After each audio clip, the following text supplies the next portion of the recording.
as I always do, tell people, I like to show people where we're going. So we're going to ask the speakers, although maybe we'll even do it for less now if it's small, but to speak for 5 to 7 minutes each. And then we're just going to open it up for questions. I should introduce myself, which I didn't do. So I'm Alicia Oberman. I'm the executive director of the Jack Miller Family Foundation. I've been there for 10 years. We are, the one thing you won't see in the bio is it's a small family, it's a family foundation. And we have almost now 6 board members because we're onboarding a 6th that are 3 generations. And I was a corporate and securities attorney before that. And I'm from Chicago. Yeah, so I'm going to assume that everyone either has read or will read the bios as our speakers speak, but I will just introduce them briefly. So, we have Rabbi Marc Baker, who's head of Gann School, Gann Academy. We have Jordan Shenker, I'm not doing in order, who's CEO of Kaplen JCC in the Palisades. And then we have Raymond Simonson, right? Okay. It's a little bit of an audible, so I just wanted to make sure I usually check the name pronunciation. Simonson, who's CEO of JW3, which is basically like the JCC or a JCC in London. So this is now an international and global conversation on innovation in the Jewish sector. So I will start with Marc, and we'll go from there. Oh, sorry, I'm framing the question. So I am going to frame the question in that we throw the word, innovation around a lot. I mean, we have it's used so broadly, it's almost used like Jewish identity. Like, what do we mean by innovation? I think we all have different, when you talk to people, different definitions of innovation. So what I'm going to ask them specifically is what innovation means to them, and how innovation frames the work it is that they do specifically, at least that they've done and they continue to do. So I'd like to hear their perspective on what innovation means. So now, thanks. Marc. Yeah. Great. Are we good with this mic? We're all right? Great. Okay, I know you can hear me. I think we have to keep using these mics even though we don't need them. I just want to actually open by saying that we're psyched that you are on our panel, but that he is filling in for Rabbi Joy Levitt, who is going to be on the panel, and I'm naming that because I'm feeling slightly uncomfortable about the fact that we have 3 men and no women up here on this panel. Obviously, Alicia's facilitating, but there are enough female leaders and innovators in Jewish life that we should have also had one up here with us, and that was a kind of a last minute. So we're psyched to have you, but I think it's important to acknowledge that. There you go. I'm sure she is. We know. And I actually happen to agree. Yes, I can hold my own, but I do agree with Marc. Thanks. So, yes. So I want to just share a couple words about my school and what I do. And it's interesting the way you phrased the question, because you asked what we do that is innovative, which is not exactly the same question as what our institutions do that are innovative. And one of the things I'm always thinking about is in the seat of, in my case, a head of school or a CEO or an executive director, how is the work that the leader of the organization does to innovate different from, let's say, the work that everyone else throughout the organization does to innovate, because I'm not sure it's the same exact thing. So I'm the head of school at Gann Academy, which is formerly known as the New Jewish High School of Greater Boston. Interesting, new is in the word of our school, which actually speaks to its own sense of being innovative. For the Israelis in the room, our Hebrew name is Tichon Chadash, and it does connect in all sorts of ways to the Tichon Chadash in Israel, and the whole notion that our school itself was an innovation in Jewish life. We're 20 years old. We're starting our 3rd decade. I'm starting my 2nd decade in this role as head of school. We've had two heads of school. I'm the 2nd. We're in Greater Boston. We are the only not Orthodox Jewish high school in the entire Greater Boston area. So we have both the blessing and the challenge of kind of a monopoly on formal Jewish high school education for the broad Jewish community of Greater Boston. We also have a K-12 modern Orthodox school in our community, but we call ourselves a pluralistic school, which actually was one of the innovations of our school, which means we intentionally serve every expression of Jewish life under one roof. I call us a non-Orthodox school, even though we have Orthodox people in our school, because we're not by definition associated with any movement.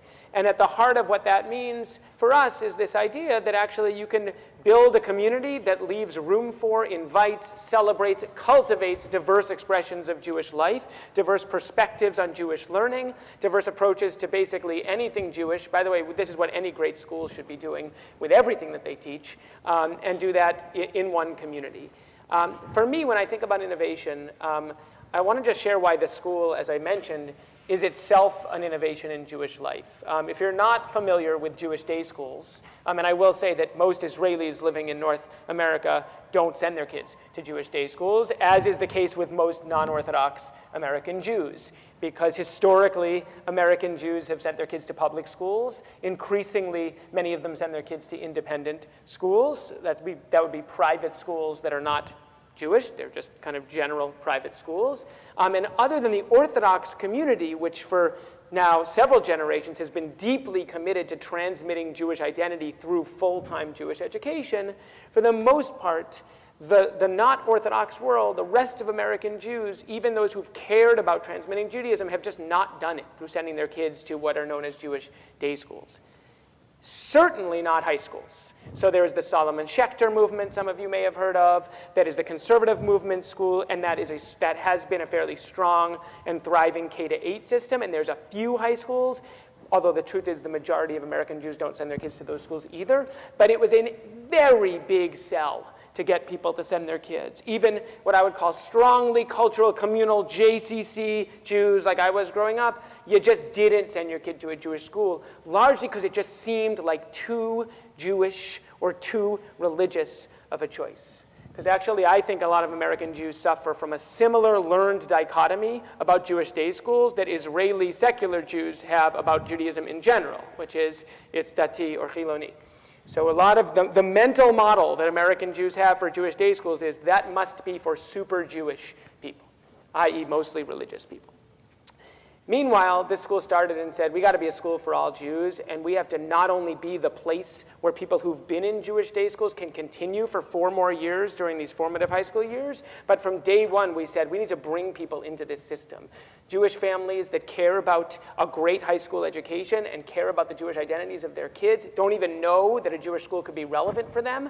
We've got kids coming from public schools, from independent schools. Actually, increasingly, we have Israelis from the greater Boston area who would never have thought they could feel at home in this school.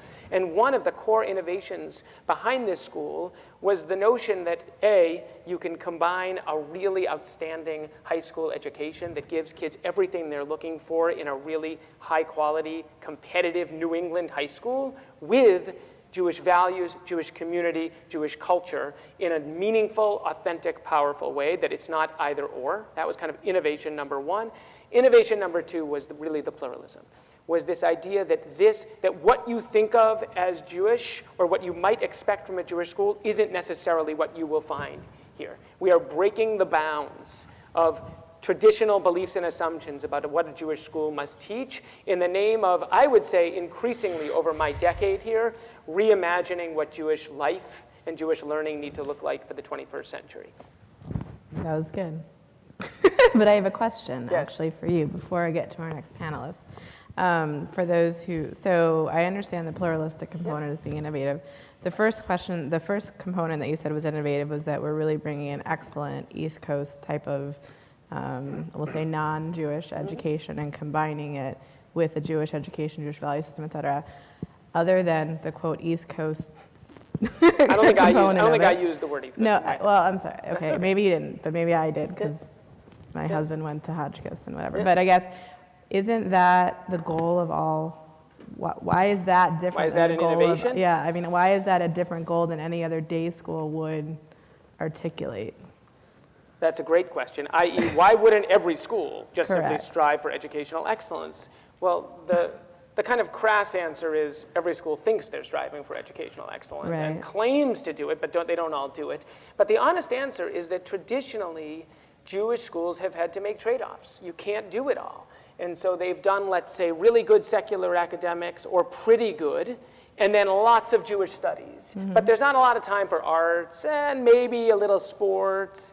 Certainly not room in the schedule for the kind of vibrant student life that defines many great high schools.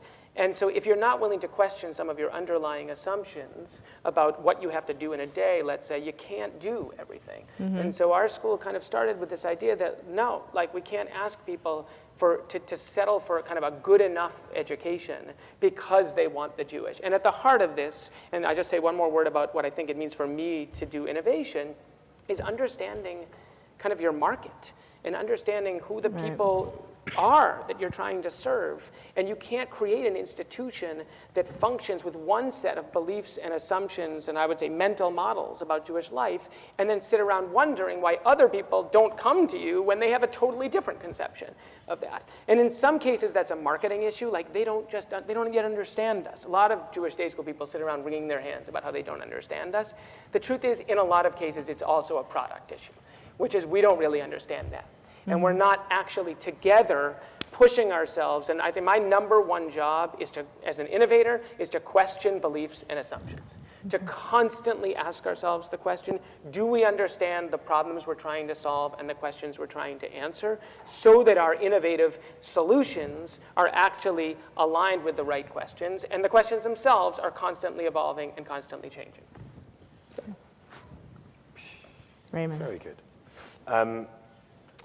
Afternoon. So as was explained, I'm a late stand-in, and if you ever have a chance to hear Rabbi Joy Levitt speak somewhere else, I encourage you to do so, because she is phenomenal.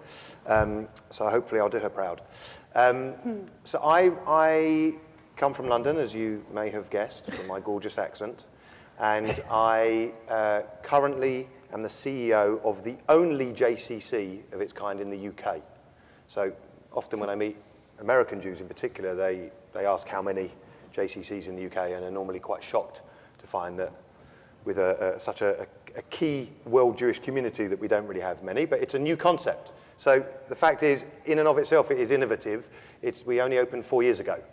And there are many things about it that are innovative, but just to give you just two more words on me, just to place myself in the informal Jewish education community innovative world. Before I did this, I was running, some of you heard of Limmud? I know you've heard of Limmud. Anyone else heard of Limmud? So Limmud, which is now a global Jewish movement, which started and still has its heart in the UK, the only gift that British Jewry have given the Jewish world, apart from Lord Jonathan Sacks, if you like what when he speaks. It's the only thing we've done. And I was the first executive director of Limmud, and at the point where we then grew it across the world. So we got to see this thing that had been seen as this real chidush, this real innovation in Jewish life, grow and spread around the world. And I got to be a core part of that. So I've been very fortunate enough to be involved with, by fate of timing and chance, a couple of great innovative projects. So a couple of things I want to say. One is that I think sometimes that innovation is slightly overrated. Okay? Floor didn't open up, I didn't get swallowed, I got away with that. I think innovation is exciting and important, and we always talk about innovation in my organization. And sometimes when we start going somewhere, I have to be the one, even though I'm excited, to say, let's just stop for 1 second and ask ourselves a couple of questions. And usually that question is, why are we trying to find the new thing? Because the new thing often costs more money and a lot of time and effort to create. And we're all excited about it. It gets people's energies going, finding something new. But often we have to stop and go, what's the reason? And usually the reason needs to be because we've got something we're trying to solve. There's a problem we're trying to solve. We have a critique of the school system, or we have a critique of what is available for Israeli-American Jews in my community. It's a bit schwach, it's not great. We have a critique of it. And we have to look at what is currently available, what are we doing, or what are others doing? And if we think it's not working, we have to ask ourselves, is it not working because it's old hat and needs to innovate? Or is it just not working because it's the right idea just being done badly? Or by the wrong people? Or not funded enough, or whatever? If we can make the conclusion that actually we think, no, this idea doesn't work anymore, then that's where we get excited and go, right, now we're for innovation. So let's use the example of Limmud and JW3 for a minute or two. I love working in projects that can be disruptive because I see problems in my Jewish community and in other Jewish communities. And I have critique of them. And I spoke in a session earlier about you've got to start with the critique. And when there isn't a solution to that critique, great, I want to be involved in making that. Limud was disruptive because it looked around the community, British Jewish community, and said it's very conservative with a small c, not religious conservative, very English, more English than Jewish. It's very formal. It's run by the same people that have been running it forever. I don't know if that sounds familiar to any of your communities. Usually, with all due respect to older, white, wealthy males, some of whom are my very best funders. But usually it's older, white, wealthy males who have a certain way of doing things. And Limud was a way of saying, we're going to kind of take the power away, and we're not going to ask permission for it, and we're going to start from the ground up. So for people who don't know what Limud is, can you just brief just for a second? Yeah, like sorry, briefly, I make that assumption. briefly. It's now a global network of, so like you have this amazing conference over 3 days, a Limud conference, a Limud event, a Limud festival might take place, certainly in England, it takes place over 5 days, maybe 3,000 people from all walks of Jewish life, as pluralist, as cross-communal as you can get, engaging in every aspect of Jewish learning that there can be, entirely volunteer-led and run. Now, I say entirely, there was a small backroom office with an executive director building the infrastructure, but the leadership, the ownership was by volunteers of all ages, and particularly young, but not only young. And it's about bringing Jewish learning and Jewish life alive, and with its very heart, the concept that every Jew should be a learner, and every Jew can be a teacher. You've all got something you could teach. You could all be up here in this seat teaching, and hopefully you'll teach each other. So that's the Limud concept. That was radical, because that already takes power away from the people with the title. In fact, one of the great innovations at Limud, it might sound silly, is that Rabbi Marc Baker's badge would say Marc Baker. And everybody's name would be a first name and a surname. No matter who you are, we're all equal. We're all part of it. And that, Joe Cohen, thank you, and that Joe Cohen, the dentist, that's not his real name, but there is a guy who's a dentist who I met, who all year round is a dentist, but he has a passion for genealogy. He just loves tracing Jewish roots and Jewish genealogy. And once a year, he gets to be up on the stage teaching his session on Jewish genealogy to an audience that might be 20, it might be 150. And sitting in that room, the first year he did it, was a Chaver Knesset, a member of the Knesset, who he had just gone to see speak at a session, he was in a room with 500 people. Then he ran off to do his session, he does once a year, and then in walks this same member of the Knesset and sits there. Right? That is radical and innovative and different. It's equalizing. It gives power to all of us as Jews. It is like with the building of the Mishkan in Parshat Teruma, right? It tells us that each of us can give according to what we have. We can all be part. Whoever's heart moves him, whoever's heart moves her, can give something. That's innovative in itself. So I've only got about a minute, so I'll just tell you very quickly something about JW3 that's innovative. We looked around and saw a community that largely is often scared of its own shadow, the British Jewish community. It's quiet. It builds buildings behind brick walls, 2 or 3 layers of brick walls. It's worried about security. We live in the shadow of the Shoah still, the Holocaust still, the fear of anti-Semitism and Islamic fundamentalism, the far right, the far left, and we keep our Jewishness dialed down a little bit. I see it very differently here. And this was a reaction to that. And when we run events, we often run them in the hall of a synagogue with the leaky roof. And then what we did was we built a brand spanking new building. And we were lucky because someone put the money in. It wouldn't have happened if someone didn't buy into that vision and do that. But it built it not in the heart of a Jewish neighborhood, not right in the middle of the Jewish neighborhood. It built it in the middle of where different Jewish communities are and where people work. So it's in between the center of London and the suburbs. And it built it on a main road. In fact, it's the UK's busiest non-motorway road. 35 million vehicles a year go past this Jewish building, which is glass from top to bottom and side to side. Oh, wow. The most radical and innovative thing about it in itself is that they can see us. They can see in what we're doing. And it has the name Jewish on the building. That's radical and innovative of itself. So we are inspired by what we do, and if we get a chance later, I'll tell you some of the things we do. We're already inspired by the physical look and presence of our building in that it is an innovation that not everyone wanted and weren't happy with, because they said, how can you do that? How can you tell them that we're here? We do our things quietly behind the back. And that in itself has inspired an innovation and a revolution in the programming we do. And just the last comment I'll make is, we do two things at the same time. We take that which already works, which we think is great. We do Hebrew classes. There's nothing innovative necessarily about don't tell the teachers I said that, I'm sure. But it's the same, I saw the textbook. It's the same textbook that I had 21 years ago at an Oberman one summer at Hebrew University. It's the same textbook, it's not innovative. We do that, and at the same time, we've created the UK's Jewish Comedy Festival, and we've created 101 events that never happened before. So we do the traditional that works, and where it doesn't work, we create the innovative, and when you put that together, it's a powerful combination. So it's interesting, I'm not going to ask you a question, but I'm going to make an observation, is that, I think that when someone once told me about innovation is, and you spoke to it when you said, people like the bright new shiny thing, is that if there's a really obvious idea that's out there and it's not being done, there's usually a reason, right? And our foundation has recently embarked on a strategic initiative that we thought had to do with volunteer leadership, but we thought was super obvious, like a big hole. We didn't understand why nobody was in this hole, right? We spent a year trying to figure out why nobody else has done this before, and turns out there are a lot of good reasons. So I think it's something to say that you can, when you see something that's a new opportunity, and you were talking about assessing the marketplace, like really kind of take a pause, right, and think about why there is this hole in this market and what are the barriers to entry. And maybe it is the people who've done it before. Yeah. But then talking to those people who've tried, right, you can circumvent some of the things that they've already learned, right, and try and remove those barriers to entry, basically. So, okay.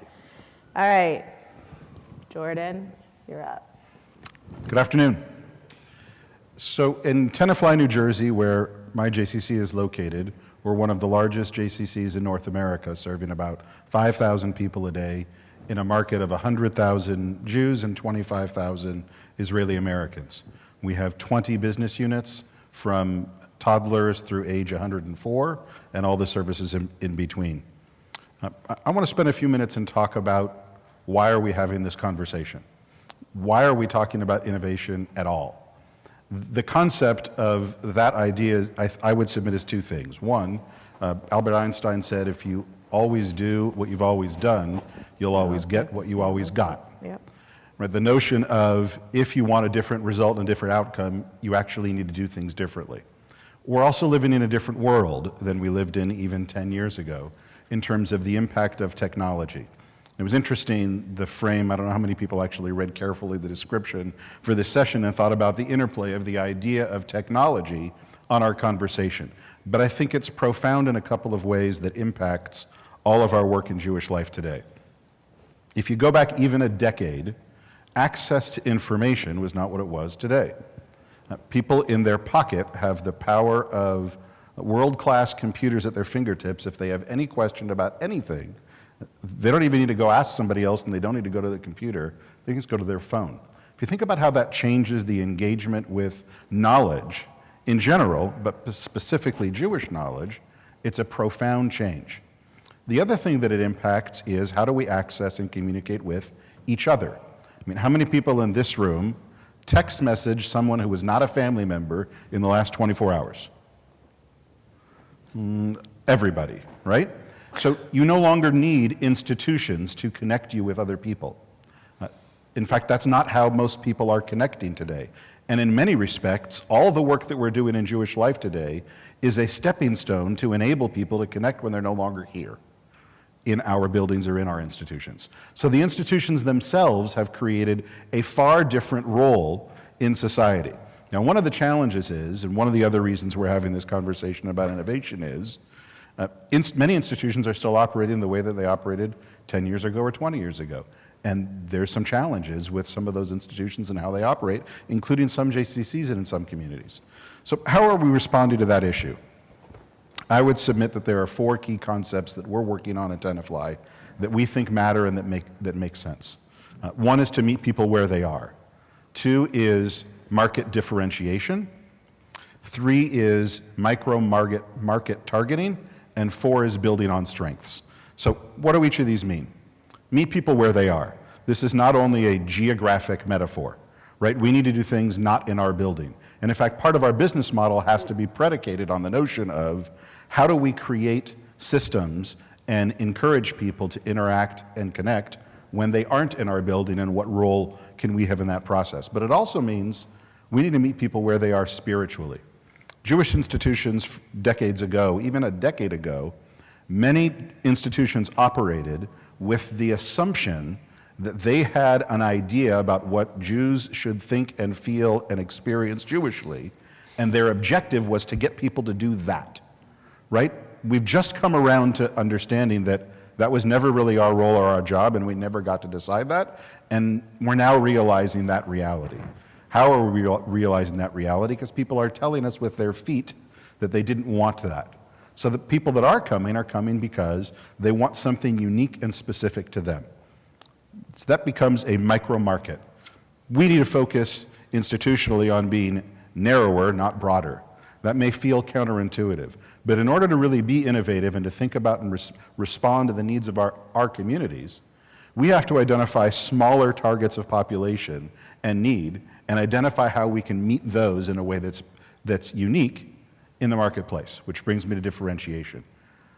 Institutionally, there is a business imperative and a mission imperative that we differentiate in the marketplace. There's a business imperative because if we're not unique enough, somebody else will replicate the services that we're doing. There's a mission imperative because we are living in an environment of scarcity of resources. If you work or interact in Jewish life at any time, you're aware that there is a scarcity of resources. And if there's a scarcity of resources in our community, we have to be more strategic communally about how we allocate those resources in ways that are not duplicative and create the biggest opportunity for impact, which brings me to building on strengths. Raymond alluded to this as well. Innovation for innovation's sake is not terribly useful. And in fact, there ought to be things we say, we're not going to get into that business because doing gap analysis about what isn't happening in the community and thinking that it's our communal responsibility to fill that gap is not a particularly effective strategy. Nor does it make much sense in terms of allocating resources or being effective. Conversely, what we ought to be doing is saying, here's what we do well, how do we build on it? How do we leverage it? How do we increase our impact? How do we build adjacencies of programs that layer on what we already know and enable us to reach further and farther? Okay. So I'm going to ask one question, or at least, and then hopefully you guys I'll open it to you guys. But this is something I think that often doesn't get enough oxygen, especially in light of Jordan's comment about scarcity of resources. It actually plays very nicely. So I think that, and actually some of the other comments about strategically thinking about innovation, is the role of risk and failure with respect to innovation. I think that in a world where there are scarce resources, right, and in a world where there is competition for funding, and but in a world that is increasingly more complicated and the community is getting more diverse and all of these things, I think that the market needs new products. And I'm not saying that we all need to get into new products, but there do need to be some new products. And I guess my question to you is, how do you view, when you're assessing whether to start something new, and it doesn't have to be in your current situation, it can be something that you did prior, but assessing whether or not you're going to do something new, how do you assess the risk, basically, and how do you see the role of failure, actually, in assessing whether you do something new? So I first want to respond by saying, I think there's a really important reality that we need to not hold on to everything that we're currently doing. And I think part of the risk of failure is to say, if I say that I failed on anything, it's tantamount to saying that I failed in everything. Right? So I think part of the response of championing the idea of failure as acceptable is to say, there are things we're currently doing that are not as impactful as other things. And that is true for any organization, no matter who you are, right? If I said, make a list of your 10 best programs, whatever's number 10 on that list is not as impactful as number 1. So I think the first observation is we need to empower ourselves, our people, and our institutions to allow ourselves to let go of some of those things that have less impact and reframe the idea of failure itself. That actual number 10 thing may be tremendously successful, not a failure, but it's not nearly as impactful as numbers 1, 2, and 3. And if I reallocate the resources from number 10 back to 1, 2, or 3, I'll serve more people, generate more revenue, create greater impact, and have more meaningful, deeper engagement than if I hold on to number 10. So I think part of the risk of addressing the idea of failure is not reframing failure as another validation for how I can do things differently to be successful in something else. That's one. Two is, we do, I think, a disservice to our institutions and our staff teams about taking risk in the money they spend. Because we have scarcity of resources, we're so locked into being concerned about spending money that doesn't work. We tend to have a tendency to not invest in things that don't have a high probability of success. So one of the things we did this past year, for example, was we created innovation grants. I put $50,000 in the budget. I said to every member of the staff team, you can submit grants to the management team for anything you want to do that's outside your budget that you didn't have money for. Because we know that there's always things people want to do and they don't have any dollars for them. We got 17 proposals from 14 different departments. We funded 9 projects. 7 of them had some degree of success. 2 didn't work. We won't do them anymore. It was Thomas Edison who I think said, I invented 1,000 ways not to create the light bulb. If we don't invest in taking risk, we'll never have the innovation we want to see. Amen. Yeah, you know the Dyson? You have Dyson here, right? Yeah. I think the hand dryers here are Dysons. You know them? They conquered the world. So he's an English inventor, James Dyson. And I heard him speak at a conference years ago, and they said something to him like, you must be the most incredible, I mean, it was a really, it wasn't, the session didn't have a moderator with your intelligence. It's not over yet, FYI. Go ahead. Verdict's still out. But because the moderator said something like, you must be the most incredibly either gifted or fortunate inventor because everything you invented has gone. And he's like, I invented about 500 things before I hit the Dyson. The first Dyson was a vacuum cleaner, actually. Yeah. I have a Dyson before the hand dryer, right? And they're like, oh, you've had hit after hit. You've had the vacuum cleaner and then the hand dryer and the fan. He's like, I can show you, years of absolute failure. He said, but with each failure, I got one step closer to this. Mm-hmm. And he said, this model that made, he's a multi-millionaire now, was based on failure after, and he didn't come from a wealthy background. He trialed and errored. Now, we don't all have that luxury. We don't have that luxury. I'm sure in a school you don't have the luxury of keep trying and trying and trying, and if it fails, the parents will say, that's okay. Of course, there's pressure on us to succeed immediately because we're working with people, and we can't, the pressure of not failing at our people, our community, is there. It's real. But I agree with you. There is, we try and create a culture. We're not yet at the point where we have, say, an innovation fund, but we try and create a culture with our staff and our volunteers as well at JW3, where we can try new things. And what I try and do with them is to is to try and give our best estimation of the risk involved. If we think it's a really high risk it's going to fail, and if we think the cost is going to be up, it's unlikely we're going to give a green light to something. If we think there's a moderate level of risk and a moderate level, it's that kind of exercise we're doing. But the way to do that is creating a culture where people at the same time are not admonished for failure. We don't really talk about failure in terms. So just very quickly, with my senior team, we do that classic thing like most of you do with your organizations, and we're doing it right now with my team. When I land, they're going to give me their next iteration of the strategic objectives for 2018, okay? That classic kind of, and what we've done is boil it down that in each of our senior staff, there are 5 or 6 things they're going to come up with. And if I know they are setting their targets for themselves, qualitatively or qualitatively, low enough so that they can definitely meet them, they know I'm not signing off on it. I want to inject an element of risk. I want it to be what you classic business term call stretch targets. Mm-hmm. I want it to be that we might, if we do everything right and have a bit of luck, we're going to achieve them.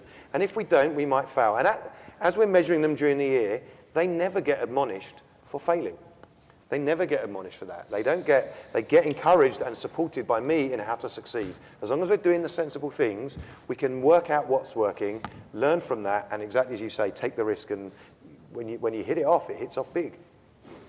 I'm going to let Marc respond, and then I'm going to open it up for you guys to ask some questions. So, So this is a great question, and I think it does, look, it's lovely to be an entrepreneur where we all know all the literature on an entrepreneur. You got to fail all these times in so many of these businesses. And the truth is, depending on what kind of institution you run, I do think there's a difference in the level of risk you can take and in what I would call the portfolio of risk that you can weather. And so I run a school, as you pointed out, and schools are, to me, the closest thing schools are akin to are hospitals. So I write a weekly email to my community every week, and a year or two ago I was writing about the growth mindset and how amazing it was. I saw these kids fail, and they were celebrating the failure because you learn through failure, and that's our culture. And one of my parents, who was kind enough to read my weekly email, even though he runs an emergency room in Children's Hospital and running from one operation to another, and writes back and was like, love the idea, really great, but when I fail, people die. Like, what's good about that?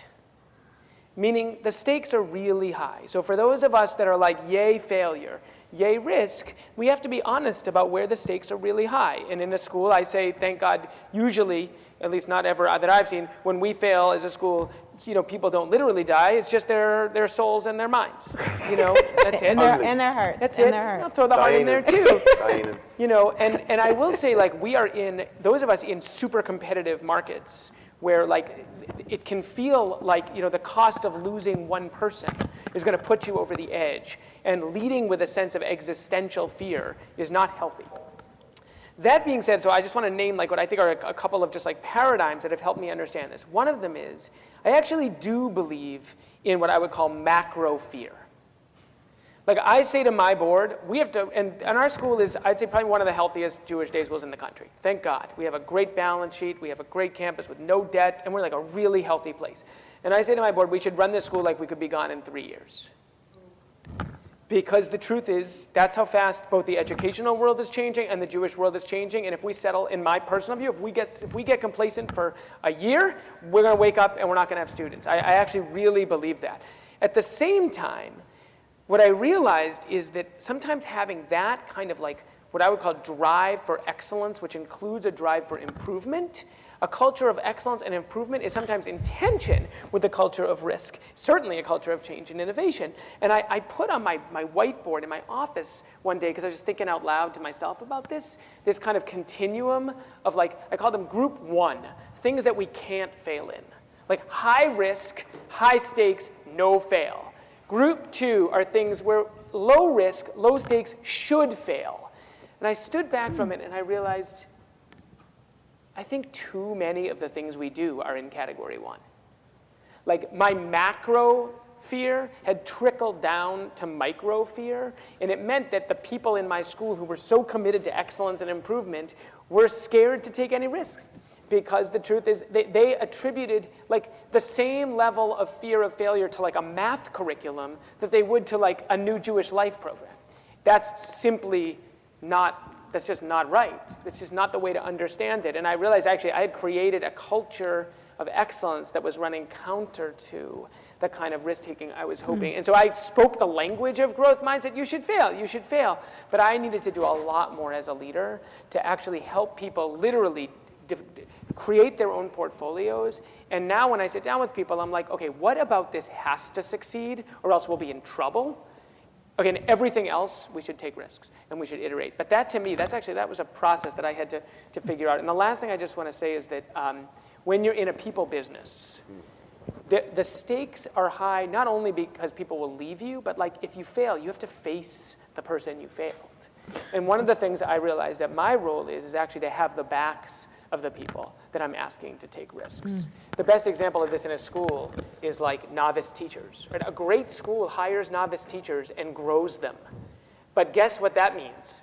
For a while, people have to have novice teachers. No parent wants a novice teacher. Why are you giving me the novice teacher?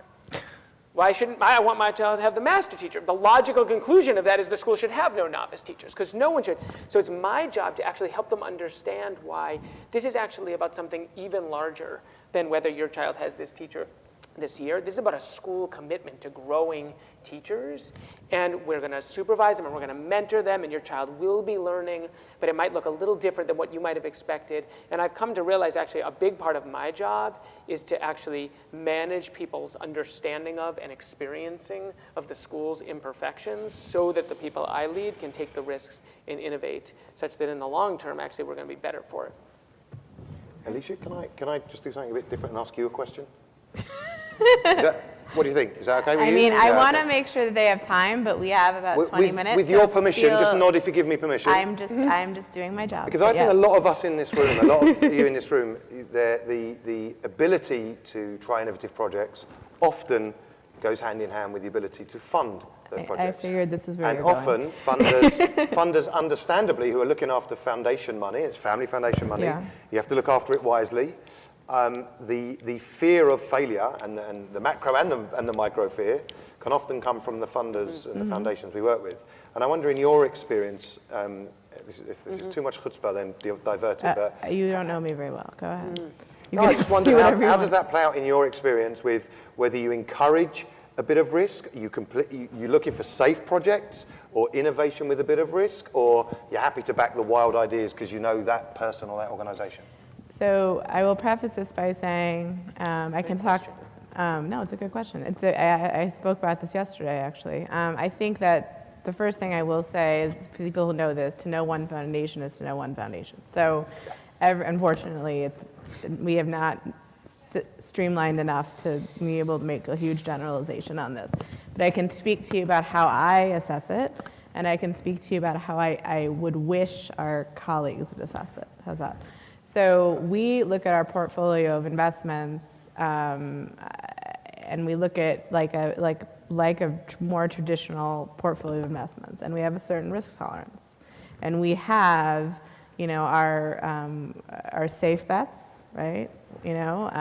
Whether it's Federation or something else, and then we have some more strategic, kind of like small cap type of things, and then we really have things that could totally go b'chula. Right? I mean, really, and I think that we try and minimize that chance by encouraging our grantees to do the types of things that you do, which is I can speak about this recent initiative that we're doing. I mean, we had an idea, someone, no one was doing it. There are reasons why no one was doing it. We did a market assessment, took a step, right? Is there what's the problem you're trying to solve, right? So is anyone else doing it? No. Okay. One hurdle. That was X amount of dollars. Right? Next hurdle, if you build it, will they come? Right? So that was a stakeholder assessment. That was another amount of dollars. Now, at the end of all of this, it could be no. So we're out X. Right? And then, that's it. We're done. Turned out if you build it, they will come. 90% said, 90% of the respondents said with some things that there's an urgent need for this. Okay, safe bet, right? We built it, right? Then we built it, right? And then we put it to market, right? And we did marketing and all that kind of stuff. So at every step, we had risk, but it was managed risk, right? It wasn't like we're going to sell, we're not going to market with this new product and seeing what happens, right? And so we knew at every step of the case, this is what we're out. This is what we're out. This is what we're out, So that's one way of doing it. There are other mindful, controlled innovation. Controlled, right? Any way you would bring another product to the market if you were a business person, basically. Right. I think there should be way more of that, in my personal opinion. But I think that it has to be, like you said, not innovation for innovation's sake, but to work with our grantees who may not think about it in such a way, right? They're just going to jump in head first. And then, you're a couple $100,000 out the door. We had one grant, which, I can tell you many failures, right? No, really. And then I have to go to my board, speaking of which, right, in front of my program people and say, we just spent $300,000 on something that will never see the light of day. It's not a happy conversation, but they didn't do the mindset. They didn't do the diligence ahead of time, right? They didn't say, this isn't how people do this. This isn't what people do. They're like, oh, that's a great idea. Let's do it, right? And then at the end of the day, I could have flushed it down the toilet, probably had a better response.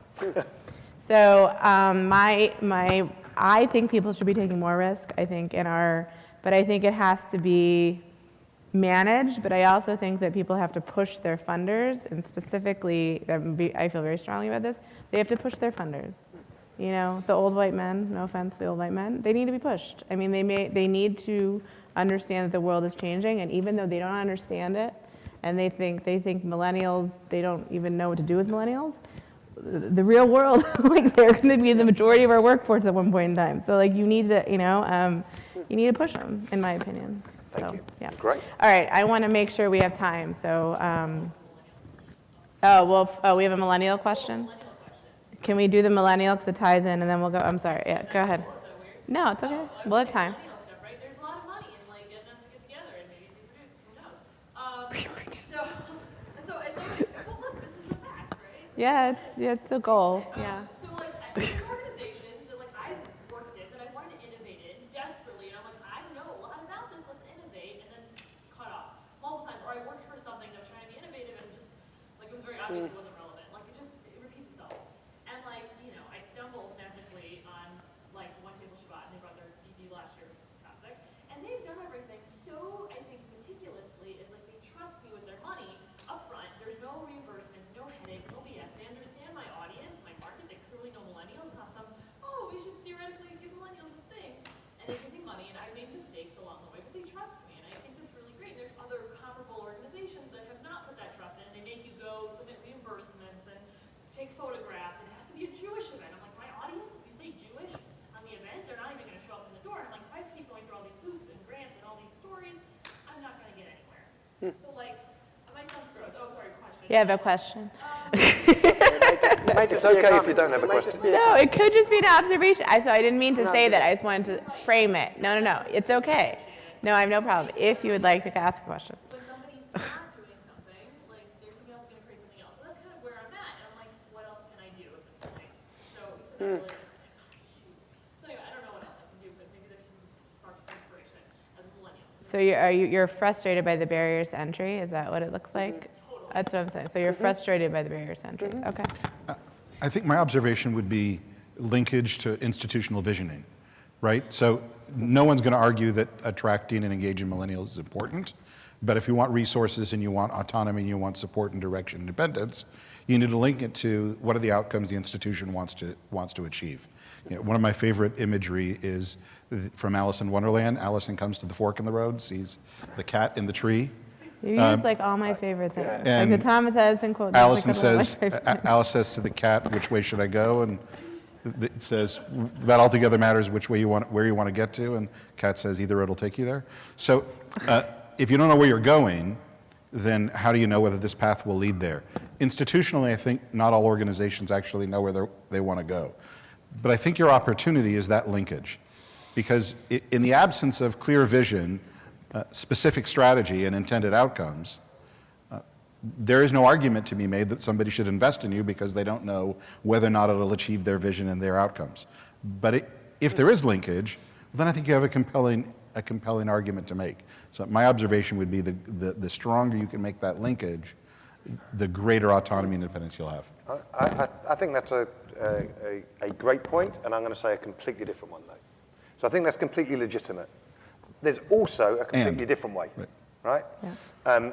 And I have to work within that structure, and I've also worked in the other way, which says, I'm not going to get buy-in from these very formal institutions, and I'm now 45, so it's a bit, and I'm well known in the community where I'm from, and I have a position. It's a bit easier for me. But when I was, in my student days, and when I was in my early stage of my career, I couldn't get an audience with people to talk about strategic vision and how we might align, and that maybe wasn't even in my world view. I just knew something had to change. Now you clearly got energy. We hear that. So where I've seen these successes work is because it's often not about money, right? It's often not all the projects need a birthright. Right? Not all the projects need a Mr. Adelson, and he may be in the room. I don't know. They don't all need that, right? They don't all need that. Some of them need people.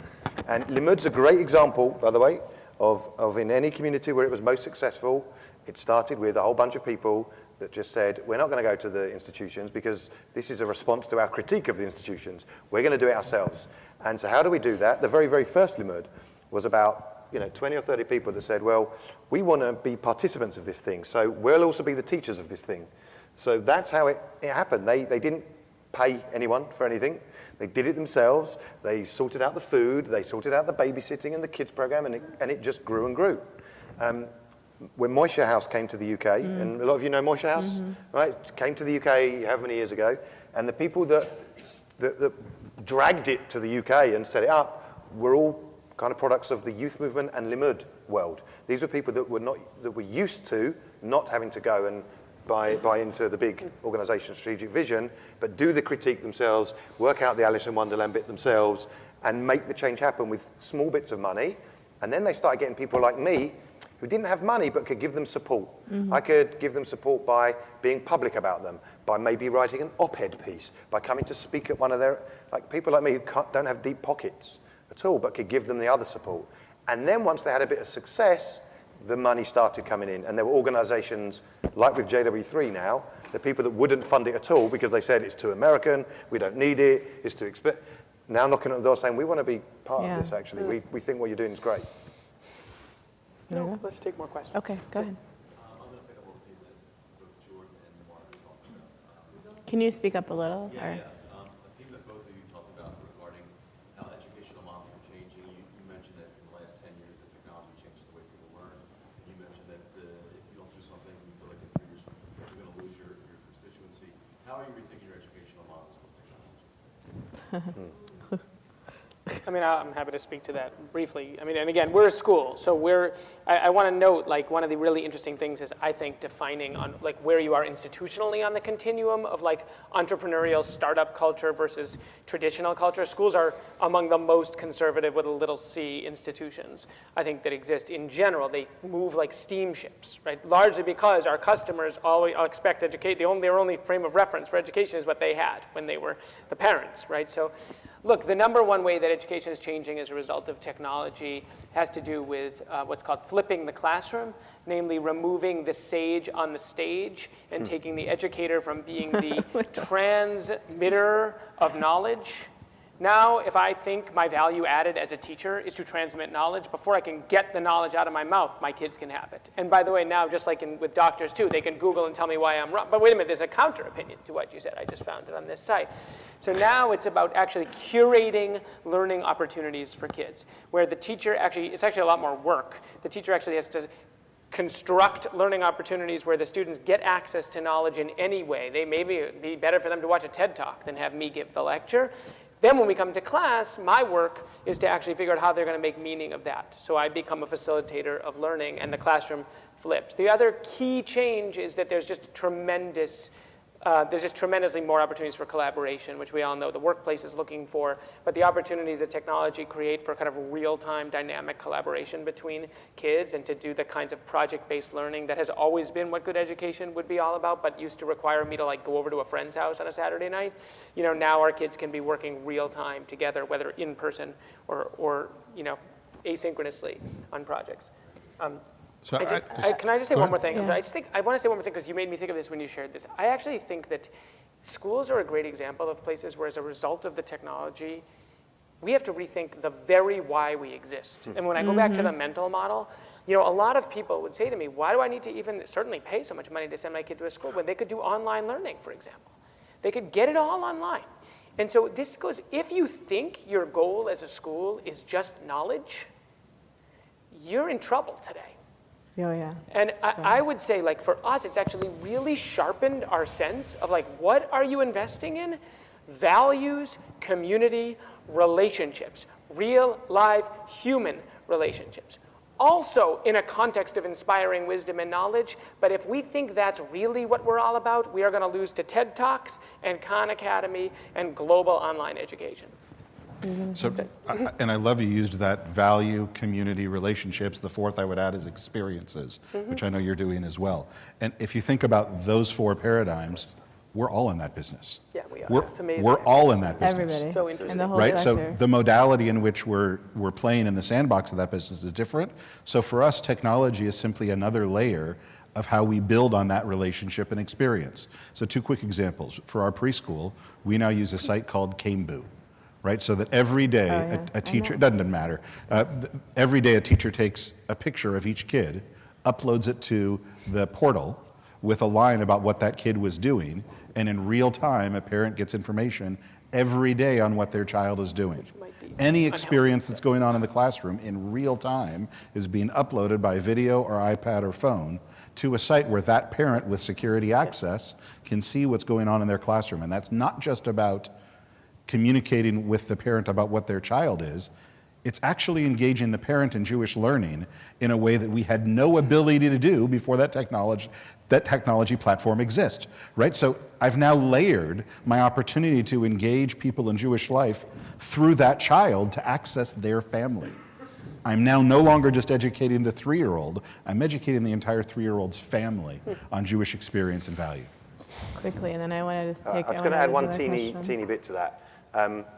And I was in this room earlier on a panel that was, the other 2 people were CEOs of kind of digital tech companies, and it was about building community, through technology, and I was the kind of voice of the real people in a room being community, and technology you use to enhance it, and it was a really interesting conversation. But I want to say very quickly, a piece of research that was done earlier, it was launched, the results were launched earlier this year in the UK. There's a piece that was done over a number of years looking at what was the greatest, what interventions had the greatest impact on the Jewish identity of young British Jews, right, from a whole bunch of different things. And they really did this huge piece of very complex work, the Jewish Policy Research Institute, the major piece in the UK, and they grappled with all this data from a cohort over a number of years. And they got in the room for this big launch all the kind of people that are invested in, from the family foundations and the Jewish educators and all these people like me who spent their entire life sending people to Israel and running youth movements and all of this stuff. And they kind of produced this result that upset a lot of people, but when you analyze it, the results are there, which said very clearly that the number one intervention, thing that one can do that has the biggest single impact on the Jewish identity is, say again? Not Facebook. It's actually, what, you have a guess? Summer I would camp? say a relationship. Relationship? With someone. A relationship with a person. Put it on to fill in. Okay. Virtually. Regular family Friday night dinner. Wow. Regular Device-free. family Friday night dinner. Even those families that are not dati, are not religious, and then after dinner, maybe later they're watching TV or whatever they're doing later, from the most religious to the most secular, regular Friday night dinner, lighting candles, singing some song, whatever way you do it, doing it regularly, having that impact, has the bigger impact on that young person continuing to have a Jewish identity and all the different measurements of Jewish identity. Second, but way down, by the way, the gap from first to second was embarrassing for people like me who spent a career in Jewish education. But number two was a yeshiva or seminary gap year in Israel, so a religious gap year in Israel. And number three, very close behind, was any other kind of gap year, the kind I did as a volunteer and a hadracha thing, right? And then, but things like the summer machanot, the summer camps, and cheder in a Sunday school, whatever you call it. What do you call it here? Religious school. Religious, like on Hebrew the week, school. We call it Hebrew school. not day school, but the other Hebrew time. Hebrew school.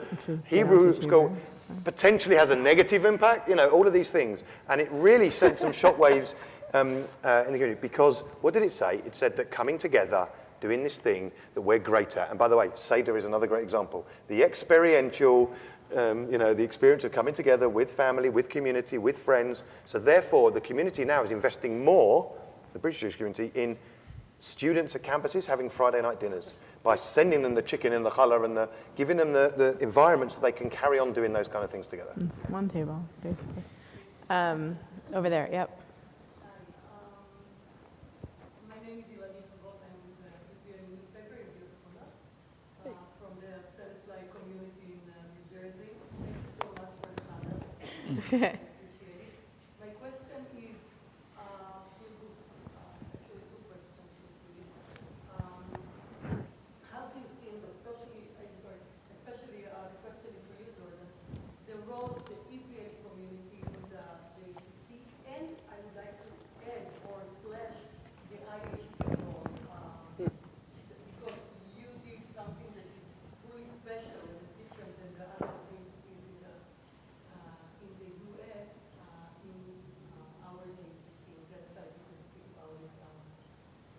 Did you have two questions? Those are Role the of two the questions. Israeli- no, Israeli Really? Americans, Okay. IAC. I got it. I'm just checking. Okay, so, understood. I got it. They understood, which is more Most important, important. So yeah. in the great write-up Yeah. that this session is going to get in Yediot Achrono, remember us as well. 'Cause Depending on who you ask and what the numbers look like, somewhere around 15% of the North American Jewish community today is Israeli. It's about 800,000. So Yeah. pick your number. It's 800. 800,000, a million, whatever the number is, 800,000. it's a big number, right? So to ignore and not be strategic about how do we engage this subsegment of the population is a huge missed opportunity. In many communities, it's being completely missed. Because the philosophy of engaging, and I mentioned earlier, micro-target market segmentation, and this is a perfect example. When you target a particular subsegment of the population, it does not mean let's get that part of the community to come to all the other things we're currently doing. That's not what that means. It means going to that subsegment of the population and saying, what do you need? What do you want? What will engage you and what is meaningful to you? We don't get to decide what's meaningful. We have to ask them what's meaningful. So I think the key part of engaging the Israeli American community is you need to find what they need and what engages them. I think it's also both a critical business imperative as well as a critical mission imperative. So from a business perspective, 30% of our preschool today are Israeli Americans. Well, that's a big number in terms of the business impact of that impact on our community. The summer camp program, 15% of the summer camp program prior to 2 years ago, now it's almost 30% of our summer program, thanks to our big idea partner in their new Hebrew immersion camp. The opportunity to engage this population, I would submit, is both a mission and a business imperative. The ISC provides an interesting opportunity to be a link to that community. And I think that really is the value add that the ISC brings in communities where they exist. They have a natural bridge into that community where JCCs or any community institution that exists who doesn't yet have that kind of a relationship with the Israeli American community can partner with the ISC to be able to be that bridge. This opportunity, I think, is again both a critical mission opportunity as well as a business imperative. I just want to jump in. I know it was for him, but to me, a conversation that I actually wish I was hearing more here, and I think we're just starting to get into it, is actually, to me, one of the biggest opportunities. I'm going to pull it back up to my opening comment, which is about mental models and big questions. I think one of the biggest challenges with engaging the Israeli community is one of the greatest opportunities, which is that for anyone thinking about a term we haven't talked too much about right now, which is Jewish identity in the 21st century, and I would broaden that to Jewish peoplehood in the 21st century. We are really stuck with old mental models and have not yet figured out what this is going to look like. If you are a school and you have been designed to transmit some form of American Jewish identity, and then Israelis do not feel invited and welcome in your institution, it's not surprising why. This is a different community of Jews who need something different, which forces us to ask the question, if we want to engage you, not just what programs do we have to create to meet you where you are, but actually, what is our fundamental mission here? What is our vision for preparing young adults for Judaism in the 21st century? I think that's a big question. Similarly, what does it mean for Zionism? If there are schools that teach kids that Zionism means, you love Israel and you move to Israel. Well, what does it mean when you have Israelis who are living full lives here? That is a radical, it's like a radical flip on classical Zionism for sure. So I would say that together, and here I think the ISC can play a big role, we need to be in a new conversation about Judaism, Jews, Israel, Jewish people in the 21st century. And for me, that is super exciting and an enormous opportunity. And actually, I think it's going to benefit American Jews and all of our institutions in significant ways. I think it's great. I have one last question, but does anyone have any other questions before I take the last question? Nobody? Okay, well, I'm going to make one more comment, or one last question, because we started a little bit late. So if you need to leave, you can leave. But the question I would ask is, we have decades of experience in the Jewish sector over here. And for those of the people who are younger, or for those who are even me, who continue to learn, If you could speak to yourself, whatever it might be, 10, 15, 20 years ago, and give you one insight that would have helped your work in the last few decades and saved you a lot of time and anguish, what would that be? I think for me it would be assume you don't know anything. Because certainly in my younger years, some might argue even still today, I didn't come with that particular bias. So if I thought I was particularly clever or expert in anything, I was generally wrong because I found somebody else that was smarter than me. I say it to my staff team all the time, if I'm the smartest guy sitting in the room on any subject, I'm sitting in the wrong room. So I think that the notion of assume you know nothing and then surrounding yourself with people that are really smart and expert in the things that they do is the way to be successful and the way to be able to accomplish your goals and objectives, and assume you're not the guy. That's good. Ditto? No. No. I guess I would say that because my youthful self was really full of passion. Like I really cared, and I had, a strong critique of what wasn't good, what wasn't working. And usually I looked upwards to that, right? I looked up at whether they were older or richer or, the leadership. Oh, they all think they know, but I know better, right? I had a lot of that. And there were probably two things I would go back and have done earlier. One was to realize that some of them really do know their stuff. And actually, me looking up and going, oh, they're just in power because they're writing the big checks. The community was built on these checks. And I wish I would have had a bit more respect in my younger self for that. And also, some of those checks being written were written by very wise people, and just because they were wealthy doesn't mean they weren't also wise. And my younger self probably dismissed that and thought, no, they're just in their seat because they're powerful, because they're rich. And the other bit that's completely different, but it's related to, is I had passion, but I had, and I think I developed quite quickly skills, but I didn't come at the starting point with knowledge. And by knowledge, I mean Jewish content, tochen, text. I didn't grow up in a religious household. I wasn't really engaged with Jewish knowledge and Jewish text. And it took till I went to, probably university and changed last minute and went and did Jewish history and started immersing myself. But I was backfilling.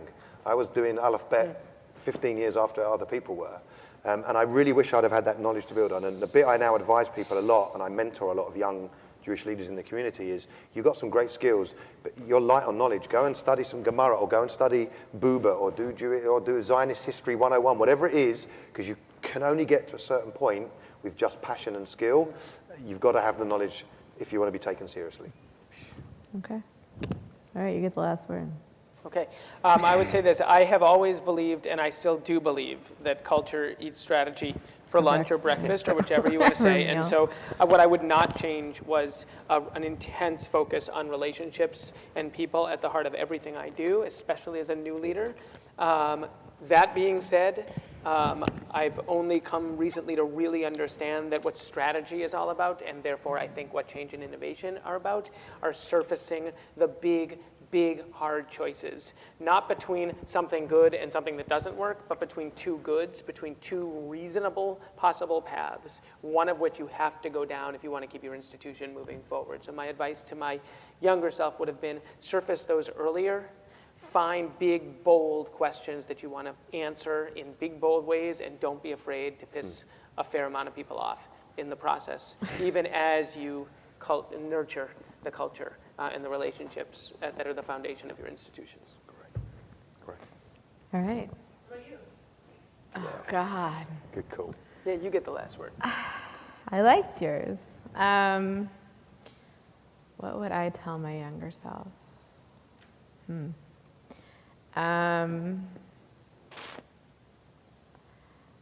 I think I would tell my younger self that this work is really hard, like really hard, for a variety of different reasons. And that in order to, and really, in all honesty, in order to stay motivated and to stay engaged and to stay inspired to do this work, that you need to take space and time intentionally away from the noise and away from all the mishigas and away from whatever, to remind yourself of why it is that you're engaged in this work. And it has to be an intentional thing that you do, because otherwise you'll get lost in the churn, and you'll get glimpses every once in a while. But I think I make myself do things that remind me of why I do what it is that I do. And I think I would have started doing that earlier, because I think that it would have helped me stay energized. Because I always say, I have a phrase that they say, is it a marathon or a sprint? I feel like working in the Jewish community is a sprint marathon. Like, it is just a sprint marathon. Like, there is no relenting, whether it's the people from the top or the people underneath you. Even you say this coming from a foundation executive, right? Right, you're looking at me saying, like, whatever, you sit in the ivory tower. I administer 124 grants. I have 2.5 people. Okay, so that's one. Don't no one feel bad for me. It's not like I have a bad job, but I'm just saying that we're very lean, and we run a lean shop, and we do a lot of strategic initiatives, and I sit on 4 different boards and all of these things, and I think that being committed to this community, you do make a lot of people angry. I make a lot of people angry all the time. And so I think that you need to re-energize yourself, and that can be, for me, I go to Israel alone. I have 3 kids. I go to Israel alone for 5 days, and I go places where literally nobody speaks English, to remember why I'm doing that. Or I go to a school for a day, or I go to a camp, or I do something. I go to the Ramah day camp, right, for like a day. So I think that that's really important to maintain this kind of energy, because the burnout rate in the American Jewish professionals is scary high right now, and I don't want to end on a sour note, but I think that the number right now that's been floating is that 1 in every 2 Jewish professionals plan on leaving the sector within 5 years. Not their job, the sector. Yeah, like the whole sector, which means that we're not doing something right. So I think that Lots of opportunity. There's lots. So I'm going to turn it around. Don't worry. For a job Don't worry. I'm not going going to end it on that. I'm saying, but what I think that does is that it challenges our opportunity. We have that macro fear, so we need to evolve, and we need to understand how to be innovative, and we need to address people where they are and understand and talk to those people. Like, that's what we need to do. And I think that those statistics are only helping us in doing that. And so I do see people understanding that and a change in the conversation. But I would have started doing that year 1. Amazing. So, all right. Thank you. Amazing. Thank you. Thank you. It was a pleasure. Lovely. It was really fun.